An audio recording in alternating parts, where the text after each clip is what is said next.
Pemirsa Intens Investigasi, geger drama keluarga Nikita Mirzani dan sang buah hati memasuki babak baru yang lebih mengejutkan. Bagaimana tidak, sosok Mami Eda, wanita yang sempat menampung Loli selama di Inggris, akhirnya buka suara dengan serangkaian pengakuan pedas yang menggetarkan publik. Tak tanggung-tanggung, Mami Eda juga bahkan menyebut dirinya sebagai penyelamat Loli, sementara Nikita Mirzani dituding sebagai ibu yang tidak bertanggung jawab, bahkan disebut kurang ajar. Lantas, seperti apakah keterangan Mami Eda yang mengungkap fakta yang membuat banyak orang terbelalak tersebut? Benarkah ia mengaku bahwa selama ini dirinya lah yang membiayai sekolah Loli di Inggris? Seperti apa pula cerita Mami Eda perihal Loli yang sempat terkatung-katung di jalanan London, United Kingdom? Benarkah pula diceritakan oleh Mami Eda, Loli sempat dibawa ke shelter penampungan anak-anak bermasalah, namun berkat jasa darinya, Loli bisa mendapatkan makan hingga diberi kamar sendiri.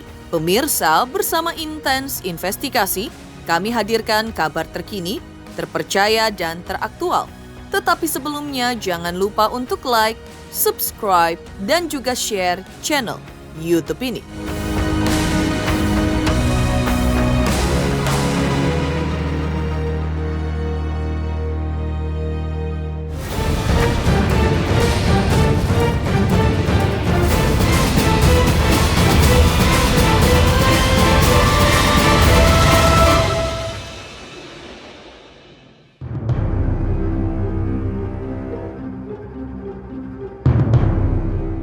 Ya, seperti diceritakan sebelumnya, babak terbaru dari konflik yang melibatkan nama Laura Meizani alias Loli, putri sulung Nikita Mirzani dan kekasih hatinya Fadel Bajideh, muncul cerita dramatis dari negeri Ratu Elizabeth, dan cerita ini bermula dari saksi kunci di Inggris, Eda, sahabat Loli, dan ibunya yang akrab disapa Mami Eda melalui pernyataan yang disampaikan via daring.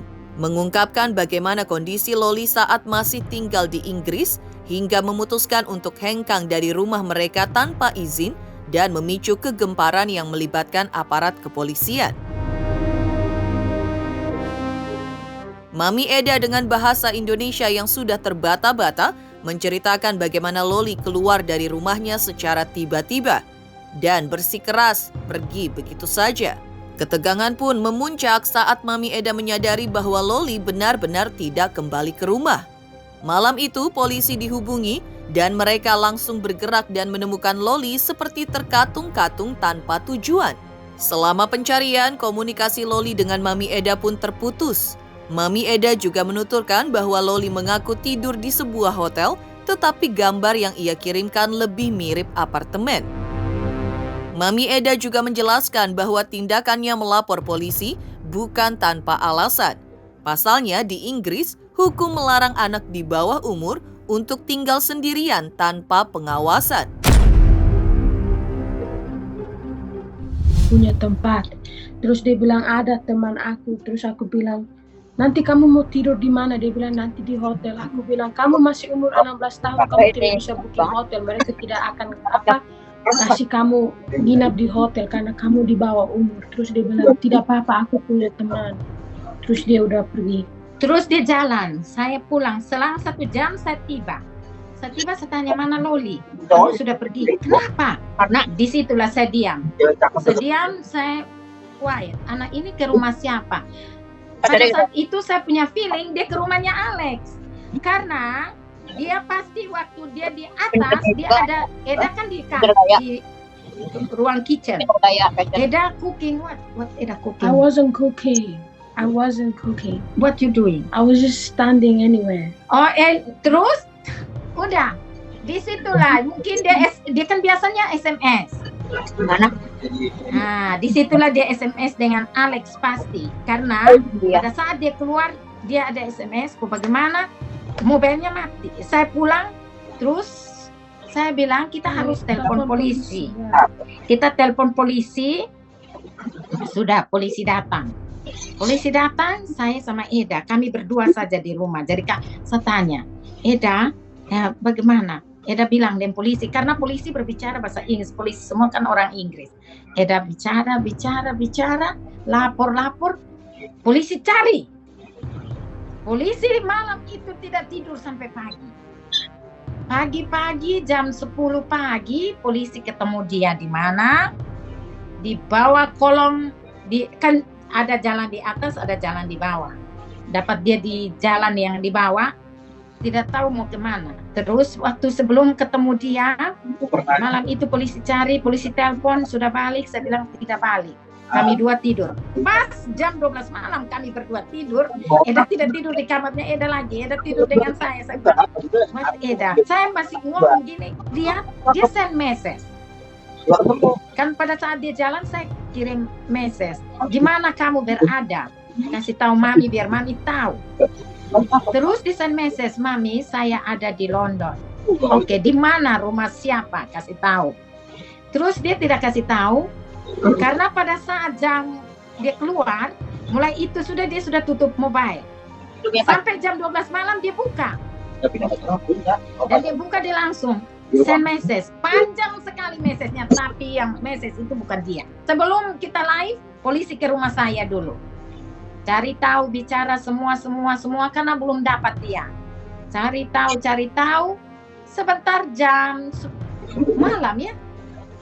Tapi jam 10 pagi tangkap dia di jalan. Bawa dengan mobil semua ke kantor polisi. Malam dia telepon. Dia marah-marah sama Eda, kenapa kamu lapor polisi? Kenapa kamu begini begitu. Terus Eda bilang, saya harus lapor polisi karena pada saat kamu keluar, kamu tidak bilang sama Mami. Jadi kamu harus lapor polisi. Saya kan bilang, kamu kalau tinggal di rumah siapa harus pasti. Karena itu tidak sah kamu tinggal dengan siapa-siapa. Karena mama kamu tahu tinggal dengan saya. Kamu keluar ini harus saya telepon polisi. Itu undang-undang di UK. Karena kamu anak di bawah, kamu harus dilapor polisi. Supaya amankan kamu dan kasih kamu kamar. Ya, drama kehidupan Laura Meizani alias Loli terus bergulir bak sinetron tanpa akhir. Setelah meninggalkan rumah Mami Eda secara tiba-tiba, Loli dilaporkan sempat tinggal di sebuah shelter penampungan anak bermasalah di Inggris. Shelter itu menjadi tempat perlindungan sementara bagi Loli, tapi situasi di sana jauh dari kata ideal. Mami Eda mengungkapkan Loli awalnya tidak mendapatkan kamar sendiri dan harus berbagi ruang dengan anak-anak lainnya. Akhirnya setelah malam ketiga dan dengan bantuan darinya, Loli pun baru mendapatkan kamar. Ketika Loli akhirnya kembali ke Indonesia, drama tak berhenti sampai di situ. Mami Eda mengklaim Loli sempat ditolak masuk rumah oleh Nikita Mirzani. Lebih jauh, Mami Eda menuding Nikita sebagai ibu yang tidak bertanggung jawab. Pasalnya, selama Loli tinggal di Inggris, menurutnya Nikita tidak mengirim uang untuk biaya sekolah dan harus ditanggung olehnya.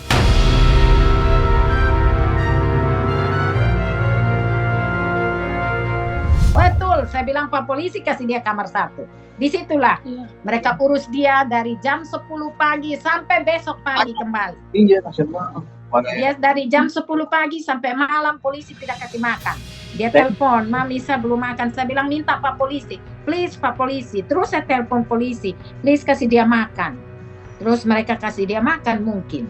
Terus besok malam antar dia ke tempat penginapan anak-anak yang punya problem.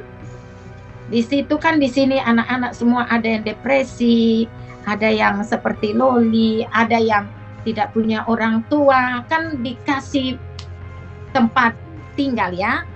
Nah, terus bawa dia ke sana, kasih dia kamar sendiri. Tapi di dalam kamar dia tidak duduk, dia keluar datang duduk di ruang terima tamu. Di situ ada laki-laki orang black ya, mondar-mandir. Terus saya SMS sama polisi, kalau bisa kasih dia kamar sendiri karena anak ini kan Pak Polisi sudah tahu, saya sudah laporkan bahwa anak ini ada umur 16 tahun, dia lagi puber, jadi please kasih dia kamar sendiri, kalau bisa keluar dari itu kamar. Disitulah selang 1 malam, malam kedua, malam ketiga dia dapat kamar sendiri. Kamar langsung ada kamar mandi, ada kitchen, small kitchen, Ya udah, dia tinggal di situ. Jadi saya bilang dia sudah tidak sekolah lagi. Polisi tidak kasih sekolah dia, tidak kasih sekolah. Jadi dia hidupannya live dan mulai saat itu dia ngomong sama Fadel, terus dia ngomong-ngomong sama Fadel, dia sudah tidak tahu ya. Kita sudah tidak tahu, hanya lihatnya di TikTok, itu aja. Sampai dia pulang. Sampai pemerintah, pas tanggal pulangnya, pemerintah kasih uang, beli tiket untuk dia, dan kirim dia kembali ke tempat. Saya bilang Fadel sama Loli, mama itu terlambat, mama itunya sudah tidak sama-sama ini. Loli, kenapa mamanya sibuk? Loli datang, kenapa Loli sampai dia tidak terima? Saya kan ada live toh, kenapa dia sampai sudah dia pergi ke rumah kamu tidak, dia sampai kan dia harus makan, kan sampainya malam. Keluarganya Fadel semua jemput. Terus antar dia pas jam 2 malam, sampai sana tidak pernah dibuka pintu, dia kunci pintu. Perempuan kurang ajar. Terus besok lagi sama seperti itu, pergi juga dia tidak terima. Terus besok lagi 3 kali kan saya lihat, tidak sama sekali buka pintu, kurang ajar kan. Jadi kalau dia mau ikut campur lagi anak ini, berarti itu dia kurang ajar. Dia salah besar, dia salah. Dia sendiri tidak kirim uang untuk anak lanjut sekolah, kenapa dia banyak comel? Kalau waktu saya tampung, terus sekolah masuk lagi, kirim anak, transfer anak uang biar bayar lagi, sekolah lagi. Jangan saya yang kasih sekolah, saya yang kasih sekolah, dia harus tinggal dengan saya. Karena pada saat dia tinggal dengan saya bawa dia pergi. Dia kan alamatnya saya, tinggal dengan saya. Pada saat dia keluar, saya kan lapor polisi. Pada saat dia dari London datang, kan saya sudah lapor polisi. Polisi datang cek rumah saya. Polisi bilang the best, rumahnya mewah. Polisi bilang rumahnya mewah. Saya rumah tidak main-main. Saya kasih tahu, ini rumah saya, dia di Indonesia. Saya tidak lihat dia punya sofa itu ada berapa. Perempuan bohong. Halaman saja tidak ada. Konflik panas antara Nikita Mirzani dan putrinya Laura semakin membakar perhatian publik. Kini sosok Mami Eda juga kembali melontarkan tudingan pedas yang membuat heboh. Tidak hanya mengkritik sikap Nikita sebagai ibu, Mami Eda juga mempertanyakan tuduhan Nikita bahwa Laura telah melakukan aborsi. Dalam keterangannya, Mami Eda dengan tegas meminta agar tuduhan Nikita terhadap Laura diselidiki lebih lanjut. Ia juga membantah kemungkinan Laura hamil selama berada di Inggris. Menurutnya, Laura sibuk melakukan live streaming setiap hari, sehingga hampir tidak mungkin ia punya waktu untuk hamil, apalagi sampai melakukan aborsi. Babak baru prahara Nikita Mirzani terus menyedot perhatian publik. Kali ini nama Alex, pria yang diduga dekat dengan Laura saat tinggal di Inggris, kembali mencuat setelah disebut-sebut dalam pemeriksaan Fadel, kekasih Laura yang sedang menghadapi laporan serius Nikita Mirzani. Menurut Mami Eda, Alex tidak akan bersedia menjadi saksi. Mami Eda dengan tegas menyebutkan bahwa Alex yang notabene adalah orang Inggris memilih menjauh dari konflik ini. Ia juga menambahkan bahwa Alex telah memutuskan hubungan dengan Laura karena sadar bahwa keterlibatannya dalam kasus ini bisa menjadi bumerang baginya. Sementara itu, terkait laporan Nikita Mirzani yang menuduh Laura melakukan aborsi akibat perbuatan Fadel, Mami Eda menilai tuduhan ini sebagai tindakan yang sembrono dan tidak masuk akal. Ia menyayangkan sikap Nikita yang dianggap menuduh tanpa dasar dan hanya membuat drama demi perhatian publik. Iya, kalau aborsi, kita harus cari tahu, kita harus tahu dokter mana. Memang betul-betul dia hamil, memang betul-betul dia aborsi, karena dia live terus. Dia tidak pernah stop live. Kok masa dia hamil? Kalau dia hamil juga mau bikin apa? Karena kau sudah lepas tangan, kau sudah tidak peduli dia. Tiba-tiba kau mau peduli dia lagi. Perempuan pembohong, perempuan kurang ajar, mama kurang ajar seperti itu. Makanya anaknya tidak suka mamanya. Terdahulu, apakah Alex sendiri mau nggak sih menjadi saksi itu, Mami? Saya tidak tahu karena saya tidak tahu alamatnya Alex. Saya tidak pernah punya nomor teleponnya Alex. Saya tidak tahu tempat tinggalnya Alex. And I also think that he wouldn't want to get involved as well because he wouldn't know what to say. Ya, dan Alex orang Inggris tidak mau ikut campur. Dia sudah nggak mau ikut campur sama Loli lagi, because dia dia realize kalau dia omong nanti dia juga yang salah karena dia kan get involved dengan Loli pada saat Loli masih umur 16 tahun. Iya. Sekarang saja dia tidak pernah lihat. Kita dia. tidak pernah, karena England ini besar sekali, saudara. Saya punya rumah tetangga sebelah rumah saya tidak pernah ngomong sampai hari ini.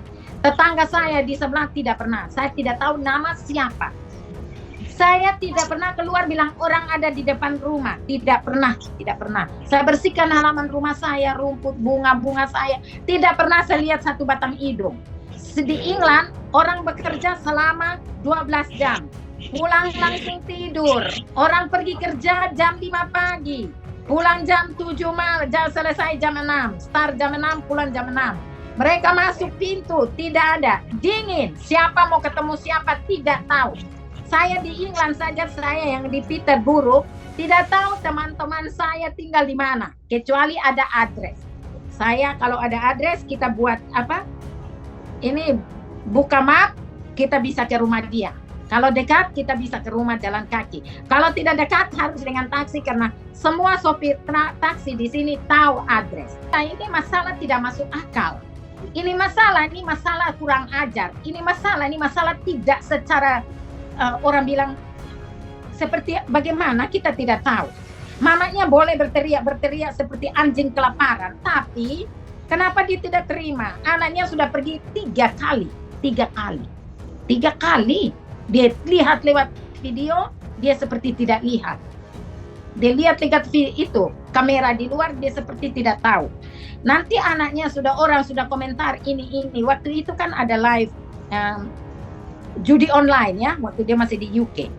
Kan dia dapat 90 juta sampai ribut ya. Nah, itu juga mamanya itu ada senang loh. Dia senang sekali karena punya uang. Nah, tapi dia tidak sibuk.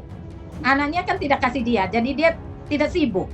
Nanti anaknya sudah pulang, tiba-tiba ada satu ngomong bahwa anaknya bunting, baru dia mulai kaget. Tapi saya tidak tahu anak ini bunting benaran atau bunting omong kosong. Atau mamanya dia yang buat masalah. Kau sendiri tidak tahu. Saya mau bilang dia sama-sama Fadel atau bagaimana, kita tidak ikut masuk di dalam ya. Di sisi lain, selalu mengiringi langkahnya, Nikita Mirzani kembali menjadi pusat perhatian saat mengungkapkan rasa lelahnya terkait kasus hukum yang masih bergulir antara dirinya dan mantan kekasih buah hatinya, Fadel Bajideh. Dalam sebuah wawancara yang penuh emosi, Nikita membongkar beban yang selama ini ia pikul sebagai seorang ibu yang memperjuangkan keadilan untuk buah hatinya. Nikita juga menegaskan bahwa dirinya hanya bisa menunggu proses hukum berjalan dan percaya bahwa keadilan akan menemukan jalannya. Oke, kasus Laura ya. Sebetulnya capek ya kalau ngomongin kasus ini ya, karena memang prosesnya begitu panjang. Ini bukan kasus yang mudah, bukan kasus pembunuhan atau pemerkosaan yang gampang untuk segera ditangkap tersangkanya. Biar tidak ada celah, saksi-saksi dari 16 itu diperiksa satu-satu. Kebetulan dokter juga dokter profesional. Sebetulnya saya sudah tahu statusnya anak saya apa, tapi memang belum bisa saya sampaikan. Mungkin dalam waktu minggu depan ketika nanti si Kang Semir ini dipanggil, baru nanti akan Niki sampaikan dari mulut Niki sendiri. Ya sudah, yang penting mana ya ngomongnya. Ya ini yang sudah terjadi, ya sudah dijalani aja. Sementara itu, kini drama yang melibatkan Loli, Fadel, dan kini Mami Eda pun semakin memanas. Lantas, seperti apa Fadel dan kuasa hukumnya berbicara soal pemeriksaan polisi terhadap dirinya? Teruntuk subscriber Intense Investigasi, terima kasih atas atensi dan perhatiannya selama ini. Hingga kini Intense Investigasi telah berusia 5 tahun.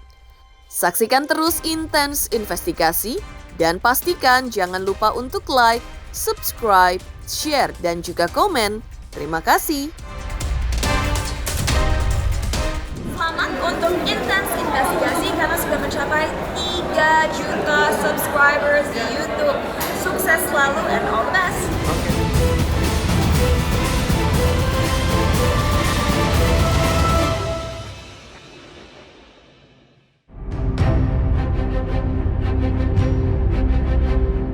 Drama besar antara Nikita Mirzani, Laura, dan Fadel kini memasuki babak yang semakin mendebarkan. Game changer dalam kasus ini. Setelah memenuhi panggilan polisi, Fadel yang datang bersama tim kuasa hukumnya menyampaikan permohonan penting kepada aparat penegak hukum. Mereka meminta agar saksi-saksi penting yang berada di luar negeri bisa diperiksa melalui platform daring. Alasan ini jelas karena saksi-saksi tersebut memiliki peran vital dalam menjelaskan perjalanan hubungan antara Laura dan Fadel sejak awal bertemu di UK hingga berbagai konflik yang kini memanas. Menurut tim kuasa hukum Fadel, saksi ini akan memberikan kronologi penting bagaimana Fadel pertama kali mengenal Laura di UK, alasan dibalik Laura yang putus sekolah, hingga kehidupannya selama tinggal di rumah Mami Eda. Dua saksi yang disebut-sebut ini adalah individu yang mengetahui detail kehidupan Laura selama berada di UK. Salah satu saksi adalah rekan dekat Laura di sekolah sebelum ia memutuskan untuk berhenti, sementara saksi lainnya dikatakan mengenal dengan baik dinamika Laura selama tinggal di bawah naungan Mami Eda. Pemeriksaan melalui Zoom ini diyakini mampu memberikan pencerahan atas sejumlah tuduhan yang dilayangkan Nikita Mirzani kepada Fadel. Pertama dan yang paling utama, kami hari ini cukup berbahagia karena saksi Adechart yang selama ini kami mohon-mohonkan, mulai dari penyelidikan, bahkan perkara ini sampai ke naik sidik melalui 2 kali surat, dan juga ketika diperiksa BAP secara langsung Fadel memohon untuk diperiksa saksi Adechartnya. Tadi di awal sempat ada perbedaan pendapat bagaimana cara memeriksa untuk saksi yang berada di luar negeri, karena memang pemahaman penyidik bahwa pemeriksaan saksi harus dilakukan di Polres itu sendiri atau tatap muka, atau setidaknya ketika saksi itu berada di luar negeri maka penyidik yang akan berangkat. Tapi alhamdulillah tadi polisi berkoordinasi yang pada akhirnya menyepakati untuk diperiksa melalui Zoom. Tadi pada pemeriksaan hari ini dimulai sekitar pukul 3 sampai dengan pukul 8 malam, artinya sekitar 5 jam. Kondisinya harusnya hari ini yang diperiksa ada 2 orang, yaitu Ibu JF dan juga Saudari E. Namun karena kondisi Saudari E yang tadi memang pemeriksaan Ibu JF itu cukup lama, karena memang panjang yang dijelaskan. Poin-poin yang diterangkan itu tadi termasuk ketika pertama kali kenal dengan Loli di UK, yang kemudian sampai dengan kondisi Loli sudah putus sekolah, kemudian tinggal di rumah Ibu JF, kemudian juga kesehariannya bagaimana, tadi semua diterangkan oleh Ibu JF. Nah, karena Saudari E harus hari ini ada aktivitas kuliah, jadi tadi harus meninggalkan pemeriksaan dan disepakati akan dilakukan pemeriksaan ulang pada bulan ini tanggal 23. Tadi sudah disepakati dan kami juga secara resmi hari Senin akan menyampaikan permohonan. Kemudian ada sebuah fakta, tapi ini adalah bahagian dari penyelidikan dan ini kasus yang anak, yang kami cukup berbahagia mendengar informasi itu. Dan kalau selama ini rekan advokat Fahmi selalu mengatakan dia memiliki saksi fakta, kami hari ini juga telah menghadirkan saksi Adechart yang juga saksi fakta untuk membela kepentingan hukum Fadel Bajideh. Kami yakin keterangan ini adalah keterangan yang sangat bermanfaat dan keterangan yang akan mematahkan keterangan-keterangan yang mereka sampaikan yang menuduh Fadel melakukan pemaksaan untuk dengan kekerasan untuk melakukan persetubuhan terhadap seorang anak, dan juga tuduhan telah melakukan atau turut serta terhadap perbuatan aborsi. Kami pikir ini semua tidak akan bisa naik lagi. Mudah-mudahan bukan mendahului dari penyelidikan. Semoga ini doa kami bersama tim kuasa hukum ini akan segera SP3.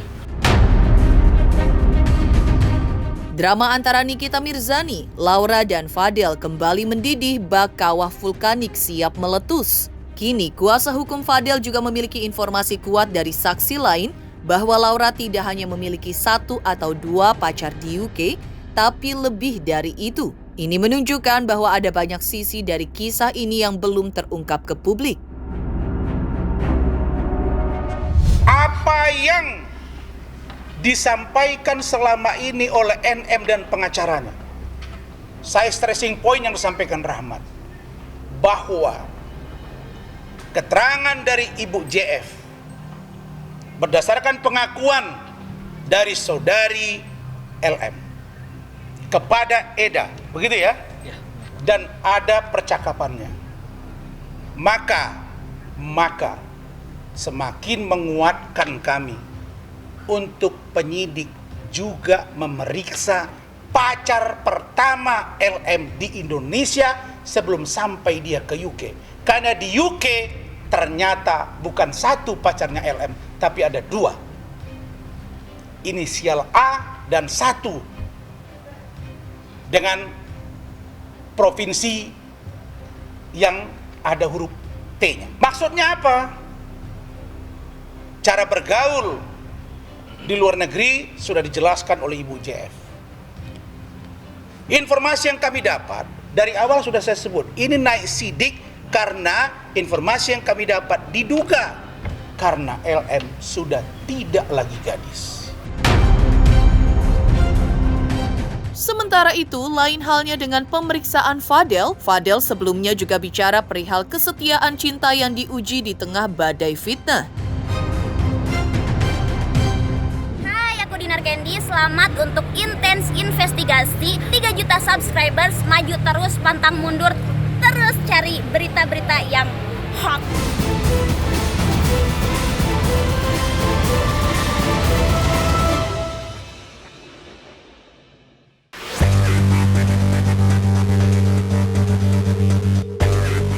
Prahara konflik yang menjerat nama Fadel dan Laura kini berimbas besar pada kehidupan Fadel. Dengan tegas, ia menyatakan bahwa laporan yang dilayangkan Nikita Mirzani telah menjadi duri tajam dalam perjalanan karirnya. Fadel menggantungkan harapannya pada saksi-saksi yang akan dihadirkan melalui pemeriksaan jarak jauh. Ia yakin bahwa keterangan dari saksi luar negeri akan menjadi jalan terang bagi dirinya untuk terbebas dari jerat tuduhan yang selama ini membelenggu. Sekarang intinya kita mau, kalau dari gue mau cepet-cepet berkarya lagi pastinya sama Bang Bintang, sama Bang Martin. Pastinya gue pengen cepet-cepet menghibur kalian lagi, bisa aktivitas seperti biasa lagi gue, bisa nanti kuliah atau gimana. Karena dengan masalah ini kuliah agak keganggu juga dari gue, dan dari job-job juga gue keganggu juga di sini. Semoga bisa selesai, gue bisa ketemu Loli, gue bisa seperti aktivitas lagi seperti biasa. Dan dia karena tahu dari awalnya dia gimana, dari dia di UK tahu banget. Jadi makanya cinta ya cinta. Gak bisa dikatakan kalau cinta itu nggak bisa dikasih tahu. Apa yang gue rasain ya udah, gue suka sama dia, cinta sama dia gitu. Serius dari awal. Dari awal. Nggak ada yang ngecek, Dek. Karena buat apa kalau nggak serius, gue buang waktu gue. Demikian pemirsa kabar terkini, terpercaya dan teraktual yang kami hadirkan hari ini. Saksikan terus Intens Investigasi setiap hari Senin sampai dengan Jumat, tayang 5 kali sehari, pada Sabtu tayang 3 kali sehari, yaitu pada pukul 11 siang, 12 siang, 3 sore, 5 sore, dan 6 sore, tentunya hanya di YouTube channel. Dan pastikan jangan lupa untuk like, subscribe, share, dan juga komen channel Intens Investigasi.